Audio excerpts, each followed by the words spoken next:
So pros and cons of a UK limited company: trusted, recognized business entity. It's very good for international business, international trade. Great banking options, very well recognized, very well respected. Nobody raises their eyebrow when they see an invoice from a UK limited company.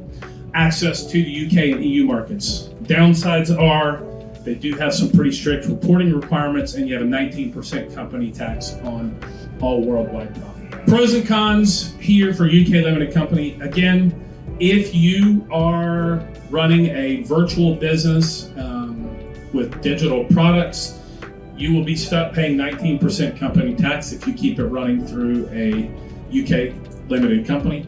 I think a better solution would be a pass-through taxation situation, which I'll discuss in a couple of later slides. UK is good. Again, if you're trying to access the UK market, you're selling physical goods in there, you need a UK registered company, UK VAT, that sort of thing. I have a similar example to the other client, but I have one client who sells a lot in the US market. He has a Delaware LLC, but he buys all of his goods in the UK from UK suppliers. So he does exactly the same thing. He has a UK limited company. The UK limited company sells the products to his Delaware LLC, and then the Delaware company is the retail arm or retail end of his business. We do some other things, some more complex stuff to minimize his tax in the US. But on the UK side, basically he sells his products from the UK to the US almost at cost. So he has a very nominal amount of tax he pays in the UK company. 19% of $100 is really not that big, right? That could be a good option. This is, again, another hybrid company solution if you're selling in the UK market. UK LP, so LP is a limited partnership. So flexible and tax transparent structure for partnerships. It is pass-through taxation. Good banking options, again, it's the UK, so good banking options recognized, that sort of thing. In my opinion, it's more suitable for investment projects, not necessarily an operating business. It's not to say that it couldn't be used for an operating business, but sometimes it's not so highly regarded for operating businesses because it's just perception. It's just a perception thing. People consider limited partnerships more common for investment projects, like if you're doing real estate projects in the UK or some other type of investment project. And it is a little bit of a complicated structure. Does anybody know the structure of an LP? Anybody ever done an LP?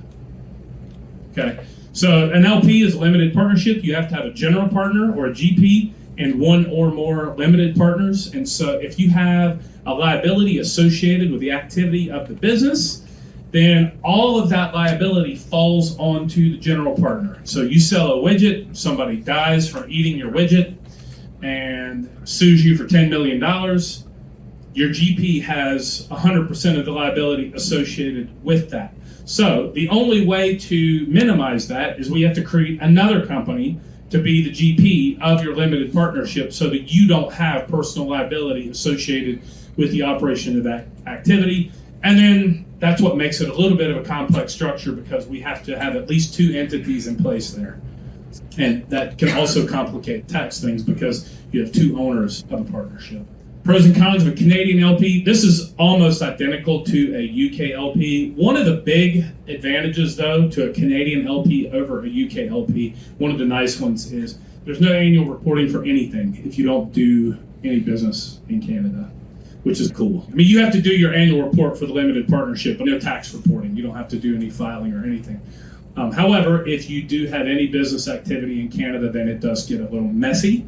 So it does add some additional compliance if you do anything in Canada, or if you have a Canadian resident who owns it. So that gets a little messy as a partner, a GP or an LP. And then lastly, it's not impossible, but it is a little bit difficult to open bank accounts if you don't have a Canadian resident on there. Again, not impossible. You just have to jump through a few more hoops to get the bank accounts open for the LP if you're not Canadian or a Canadian resident.